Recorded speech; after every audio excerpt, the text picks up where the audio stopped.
Hi, everyone. Hi. It's really nice to be here. It's been a long time. I didn't get here last year. I had something done with my ankle, so that took a while to get beyond. So it's really nice to be here to see all of you beautiful people.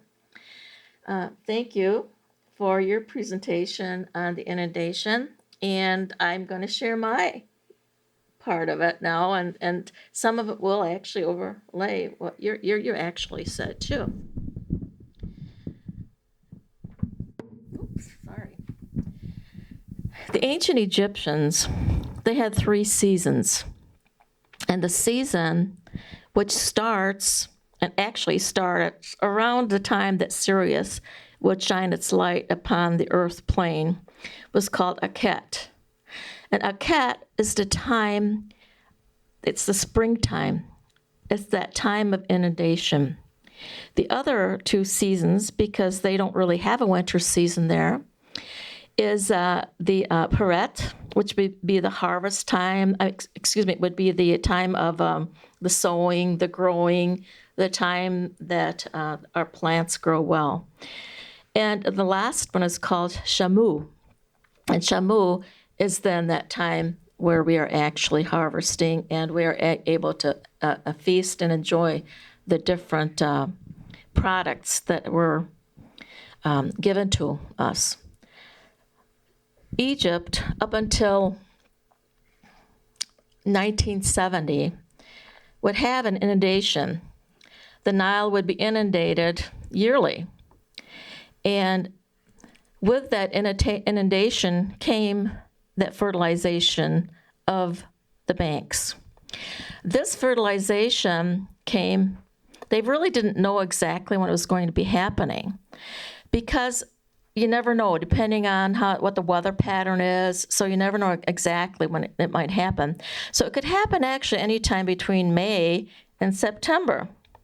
So the way that the ancient ones were able to see when this would occur would be when the star Sirius would shine its light down upon the planet.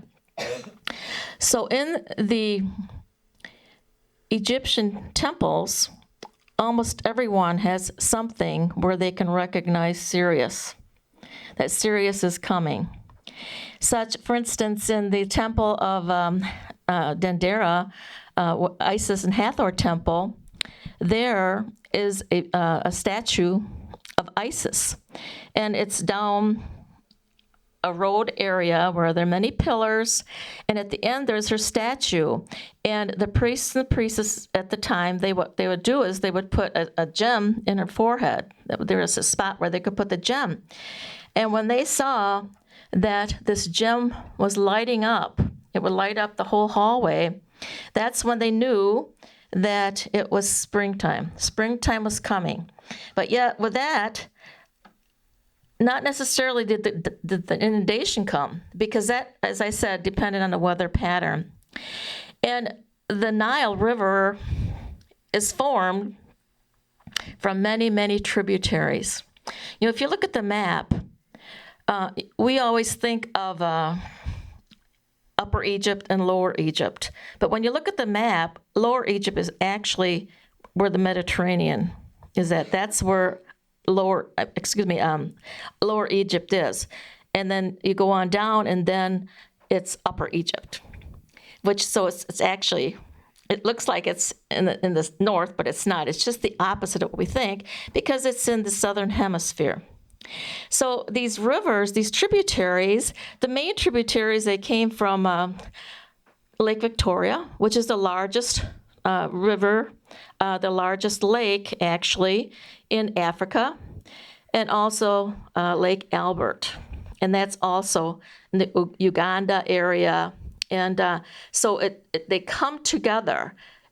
And what brings that water down is actually the mountainous areas of the Congo and, as I said, Uganda, Tanzania.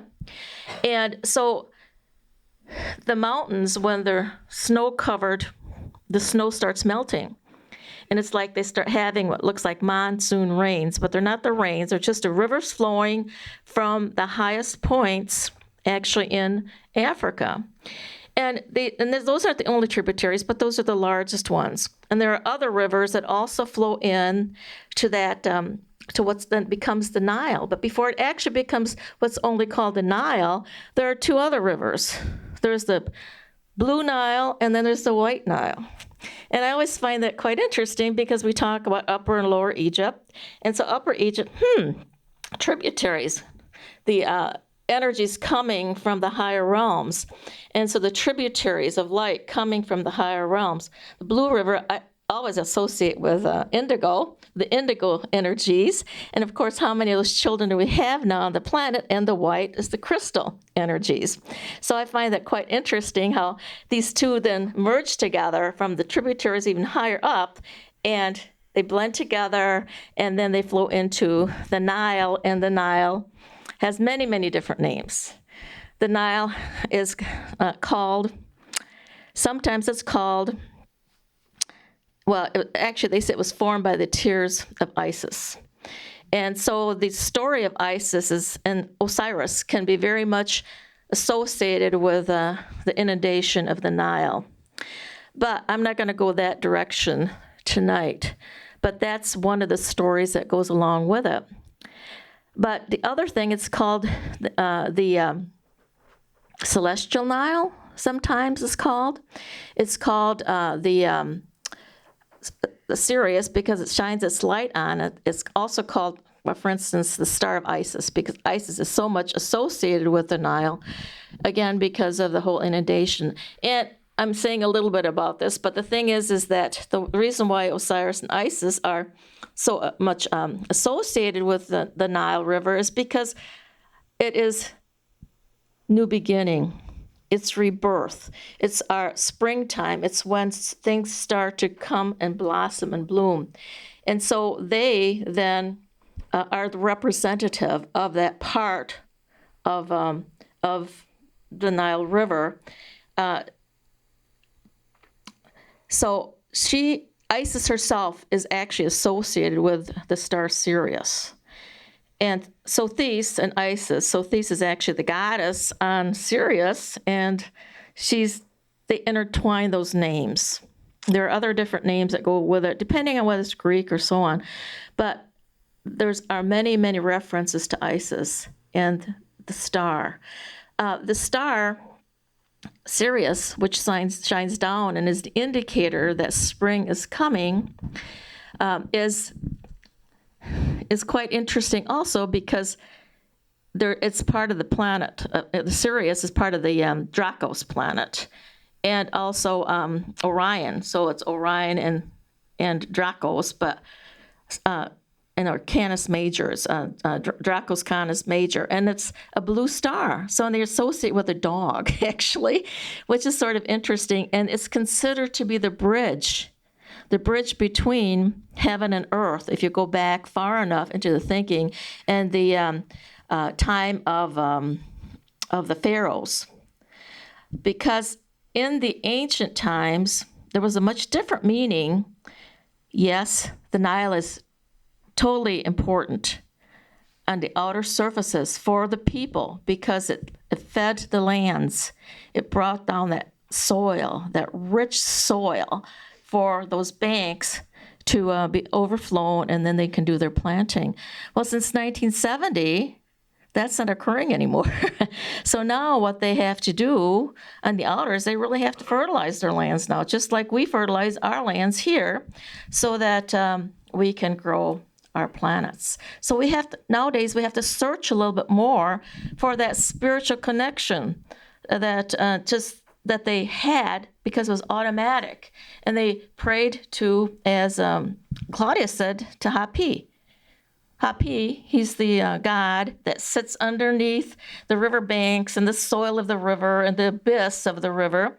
And he's the one that when it's time for inundation, he comes out and he's the one that directs it. So, but nowadays what they do is they celebrate this festival of inundation of the Nile in August 15 actually, and it's a 2-week-long festival that they have for this time of inundation, this time of the coming of spring. And the name for that is Wafa El Nil. And that's what it's called in the celebration nowadays.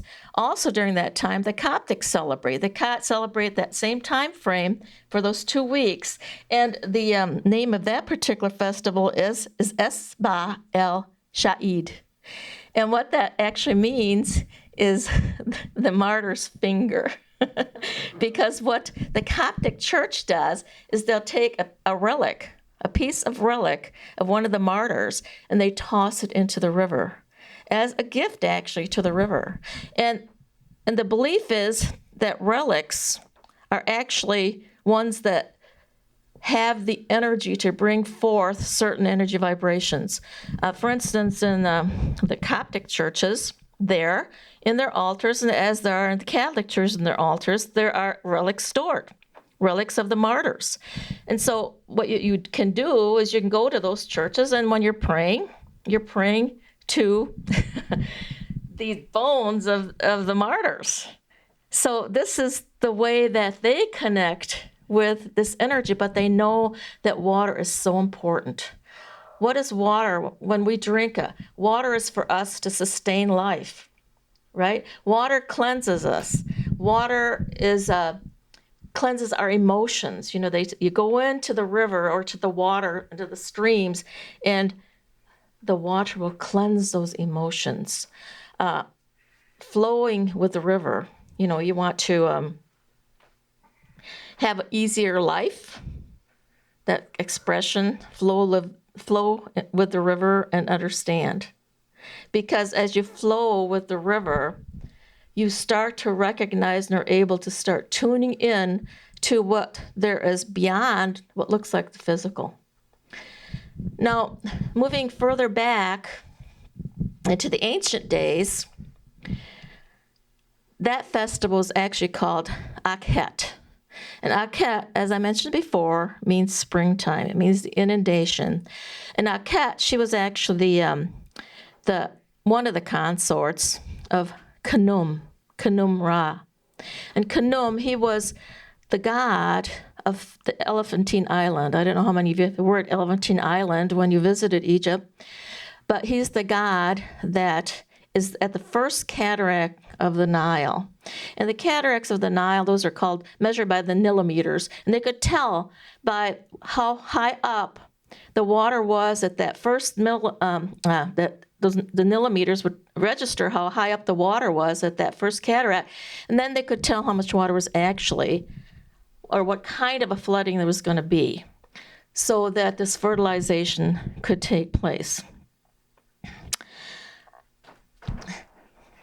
Now, moving into the spiritual fertilization, that moves us more into the times of the ancient Egyptians. The ancient Egyptians and their teachings in the mystery school saw this really differently. Egypt is very much a land of symbology. As I said before, we talk about Upper Egypt and Lower Egypt. It is a reflection of the heavens. It's a reflection of us. Every single temple along the Nile actually has our chart. For instance, Luxor, and I can't really remember his name. He was a theosophist, and he went to Egypt years and years ago, and he studied it for 15 years. Lubitz was the last part of his name. I can't remember the first part. And he studied the temple of Luxor, and he found that it was the temple of man. In other words, proportionately, when he measured, and you measure, because we really have the same kind of measurements. We might be taller, we might be shorter, but we have the same measurements basically from our feet to our knees, proportion-wise. And he found, after 15 years of study, that it was the exact proportions to man. So he called that, one of his books is called The Temple of Man. But not only that temple is the temple of man, but every other temple is the temple of man. That layout is there somewhere. We find it in our churches, actually, in our modern day churches with the vestibules and the different parts of the church. So it starts with our feet and it goes all the way to our head. So we are the reflection of the stars. And what the composition within us, the soul composition within us, is holy. It is of higher consciousness. And if we are living of higher consciousness, that is when we can reach that bridge which takes us from the earthly realm into the heavenly realm. And that's, again, what Sirius represents. It's that stepping stone, it's that bridge to higher consciousness. And if we pass physically and we go over that bridge and we're not really quite high enough in the the awareness and the consciousness level, that's when we get sent back to live life again. But all that means is that we're still learning different vibratory frequencies upon the planet, because that's really what we're here for, is to learn different vibratory frequencies. We're all masters already. That's all there is to it. We're already masters. Christ, Jesus Christ, he is the ascended master. The reason why he's the ascended master is because he was able to understand and to work with every single vibratory frequency upon the planet. And so if we want to get to that Christ level, he's our example. He's our way shore. And so we come back and we work with energy vibrations, and some of it's not so great. Some of it hurts, some of it hurts the knee and it hurts, it might be the heart or whatever. But the thing is that what you're learning is to master vibratory frequency with that. And so in the ancient mystery schools and the teachings that the priest king Thoth brought from Atlantis and also Lemuria, it was brought to Egypt, because Egypt was very much a balanced country at that time on the outer. So symbolically, the teachings were brought to a place that was able to now bring them forth into the world. So we then, that reflection of the sun or the stars or Sothis, we are these holy beings of light. And within us is this chakra system. But the chakra system in the Nile represents the chakra. It's the Jed. It's called the Jed. And the waters are actually the fluid. It's our fluid, the fluid that goes up and down our spinal column. Along the river Nile are the many temples. Those represent our chakra systems. And the chakra systems, there's not only, we speak about 7 chakras, and that's how we've been brought up. But then you have to start splitting that apart. There are the masculine chakras and the feminine chakras. So one of the sides of the Nile represents the feminine chakras, and that would be your West Bank. The West Bank is all the inner. It's all the moon side. So that's where we go when we go to meditate. We meditate when we go into the darkness, because it's through the darkness that we see the light. The East Bank is all the creative part of us. It's the masculine part of us. The sun rises in the east, and it then sets in the west. Life, death, resurrection. That's the whole message. And that message is what you're going to have, an ascension, of course. But that's the main message you will get in all of the studies of the Nile. That's what it's all about. It's all about life, death, and rebirth. The inundation is the rebirth. And this is something that can happen to us every single day, really every minute of the day, because you go down to the cellular structure of our being, and it's constantly, the cells die, and they're reborn again. They die, they're reborn. We go to sleep at night, we go into that meditative state, we go into the darkness, we go into a dream state. If we go in there with the right intention, we can wake up with new thought, with higher awareness, and then we start our day. We start creating the next day. So every single day is that we can do this. Our seasons are the same thing. We can see that happening through the seasons of the year, where there is that time for birth, the time for growth, the time for harvest, and time for the death. So the only reason why Egypt doesn't have those 3 of the 4 seasons is because of they don't have a winter. So now take a look at Egypt and see Egypt as being you. And within you, there is the upper self and what we consider the lower self. They're not. They're both sacred. They're both holy, but they represent different things. That lower self connects us to the earth plane. The upper self connects us to the heavens. But the goal is that we connect upper and lower Egypt within us. And that inundation is a way to do that. And it's a reminder every year over there. It's a celebration. It's a celebration of new beginning, of new creation. And we can do this every time we go into meditation. We can do that every time we go to sleep at night, when we go into the darkness, or we meditate just before we go to sleep at night, which we recommend. If you don't meditate any other time, do that, and do it as you're waking up, so that you're always connected. Because then what you're starting to do is you're allowing these tributaries of light, love, peace, joy, goodness, strength, honor, glory, all that is divine, to start seeping in through the crown chakra, which is represented by Abu Simbel.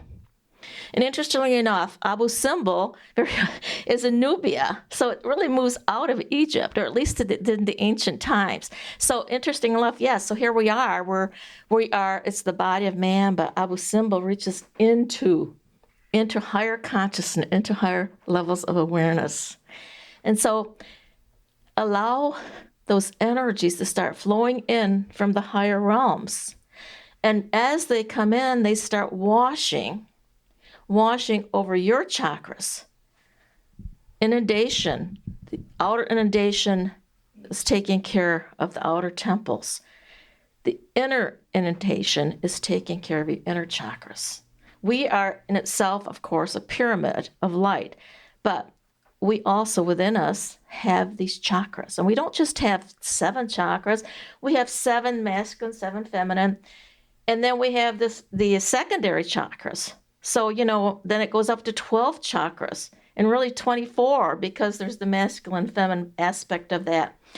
And then not just that, then there are the sub-chakras, because as the energy moves from the main chakras, it goes out, and sub-chakras are where then you start with like the meridian points. And then if you look at a picture on the wall, if you've ever done this at the physician's office, and you see the whole nervous system, that's a good example of what the chakra system can be. Because that shows all of our chakras that are up and down our spinal column. It shows the chakras that are away from us then, which are the sub-chakras, and then all these branches that flow from each one of these sub-chakras. So, as my husband mentioned, which is really true, and I do believe it looks like that, is we are this tree of life.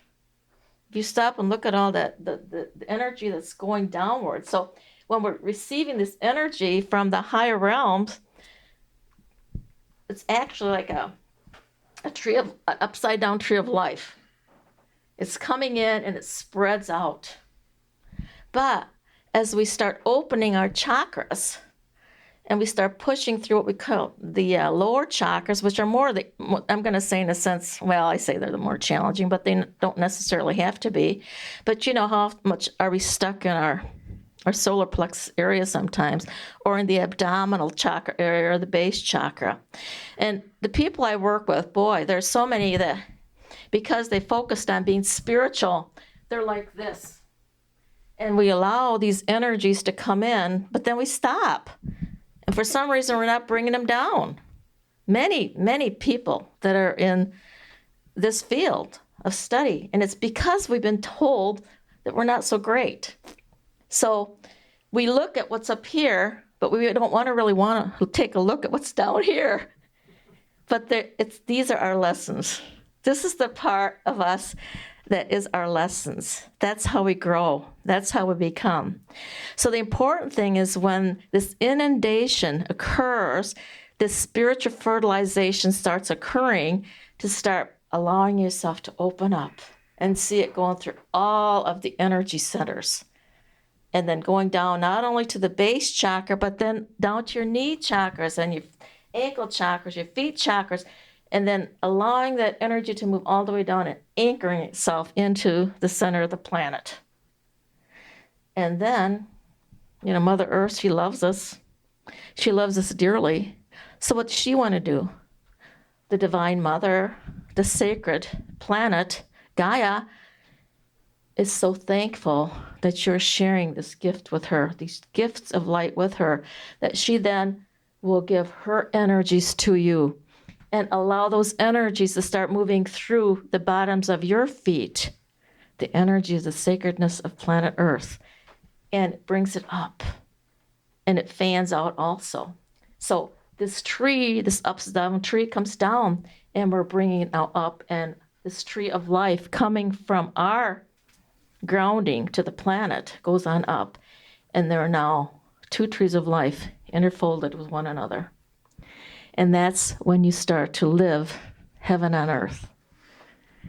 And that is what the Nile inundation is really all about. That's what spiritual fertilization is all about. And it begins with that time within us where there's the new beginning. What is that song? I don't know. It was so long ago. Morning has broken like a new morning. So those are the words. Every morning is a new day. Every morning we can start creating. We can bring forth that oneness, that togetherness of the divine heavens and the divine earths. And then as we do that, we start to realize how we're just not alone. We're not this little dot anymore. We have got so many divine ones that are working with us. You are stretched out in every direction. You can't even see how far out because of the many masters that are working with you, the angelics, the guides, your loved ones. You talked about Hamid. He's one of my guides too. He works with me all the time. So all these beings of light are with you. But the thing of it is they're all part of you. They're not even out here. They're all in here. So when you go to call on an angel, know it's already within you. That's why it's so important to go within. That's why meditation is so important, is to go within and connect. Because we are not used to looking at it all being around us already. We haven't been taught that way. So you are all beautiful beings of light. The story I told about inundation is one of the stories. There are many around it, and many different feasts that actually go on during this 2 weeks period. But to me, this is so important for us to realize that we are always connected, and we can have that fertilization of the Nile inundation, the spiritual inundation, every day, every moment of our day. Thank you.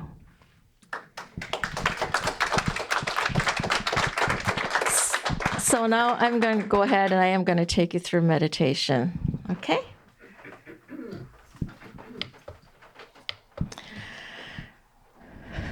So close your eyes and allow yourself to become still and to be at peace. To be at peace. As you take a deep breath, surround yourself with divine radiant light and love. And know that within this divine circle, this bubble, this protective light, only that which is of the highest essence can come to you, leave from you, and also dwell within you. See yourself now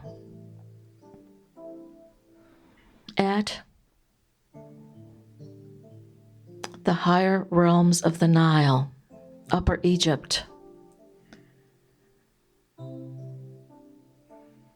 at the first cataract of the Nile. You're standing there gazing about, enjoying the water, but pondering, when will the river rise? It is time. It is time. And the rivers high above, coming from higher realms, all the way to the divine creator, to source. And from the place of source, tributaries of light begin to flow. The reds, the greens, the orange, the indigos, the violets, all of these tributaries of light energy, of love and peace and joy energy. They come flowing down, for you have prepared yourself. You're anticipating a spiritual inundation of light. And so, see the top of your head, the temple of Abu Simbel, there accepting this divine energies. They're filtering in through your crown chakra, and they radiate every direction, to the right, to the left, to the back, to the front. These energies fill every nook and cranny of your being. And as it does so, find how your energy center, that crown chakra, opens even wider. And this energy flows on down, and meets the third eye area, the beginning of thought, the beginning of creation. And with these energies, these new vibrant energies of light and love, joy, wisdom, and understanding, you come to create. You find yourself in your mind's eye as Khnum, the water barrier, the potter, creating what it is that you desire. And once you have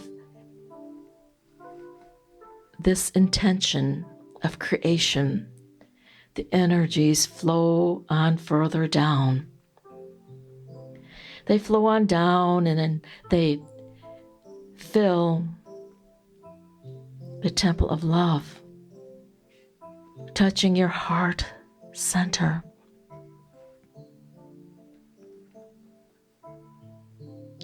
Isis, the mother of love, is there with you, blessing you, bestowing her gifts upon you. The energies are flowing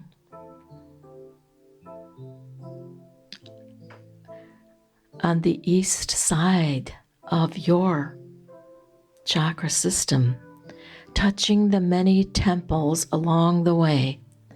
Dendera, the temple of love and joy and music, Dendera, the temple of Hathor, the grandmother of light, of the divine feminine energies. And the energies flow even further down and wash. They wash over Luxor, the temple of man. And your energies, the creation that you have made before your very eyes, flows on down to Lower Egypt. And it merges. It merges with the Nile Delta, which opens itself up. It opens itself up to creation upon the planet. And the waters of the planet, they begin to be filled with your new creation. For everything that you create, you not only create for self, but you create it for everyone else upon the planet. So see this water that is leaving the Nile, moving in to the seas, moving around the planet Earth, infiltrating every aspect of that which is of the earth.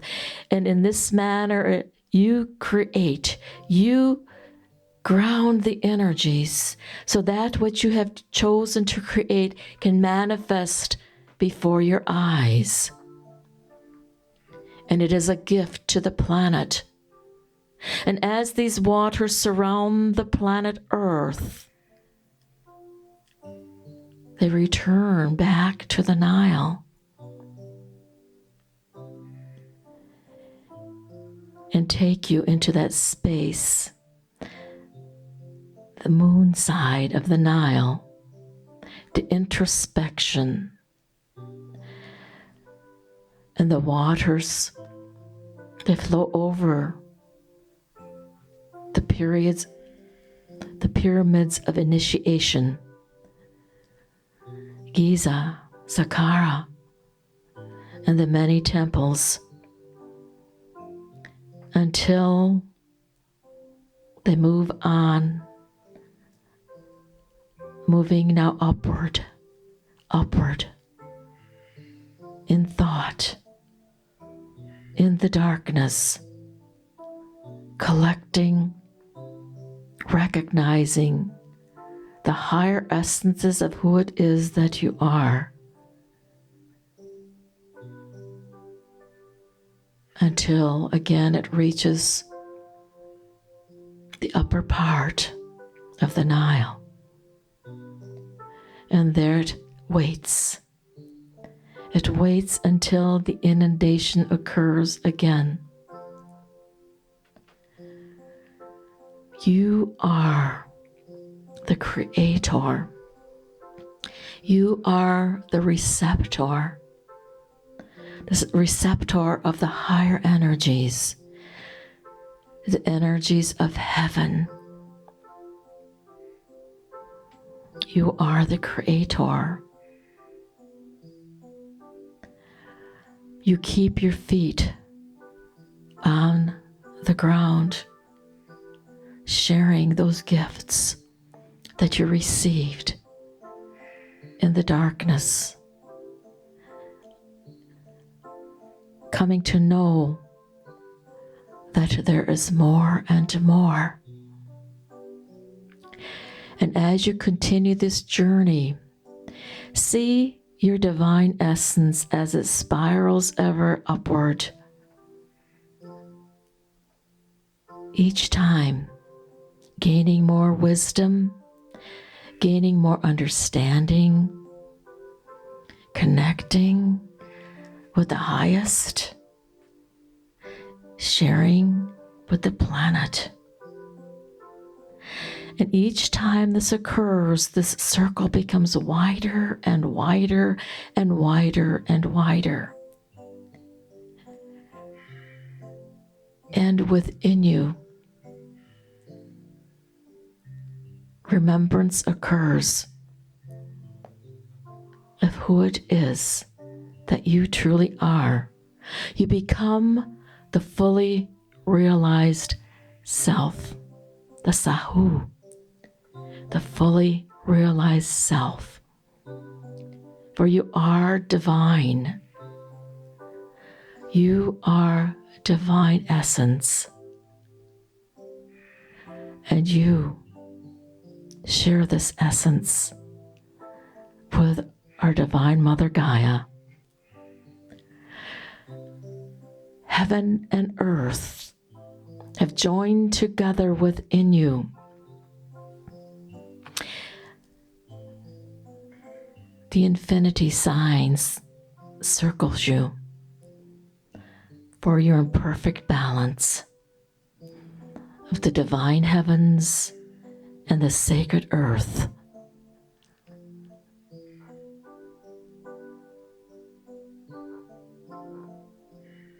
And take a moment and see yourself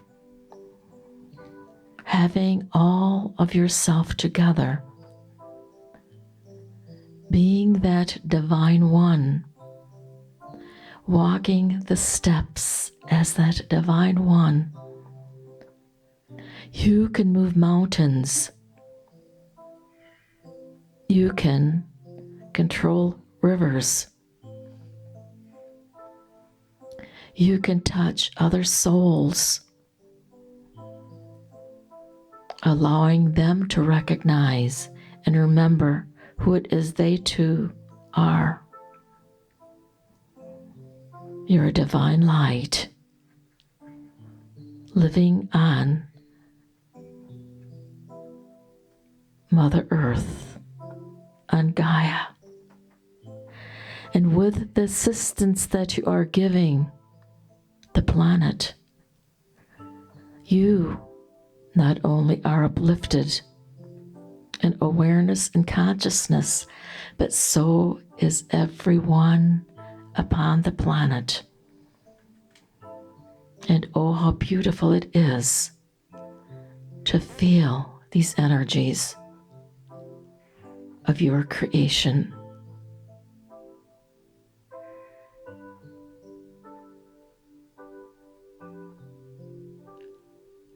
You are love. You are light. You are joy. You are blessed. Know this as you gently bring your awareness back to the here and the now, and allow yourself to go forth out into the world. And so it is. So it is. So it is.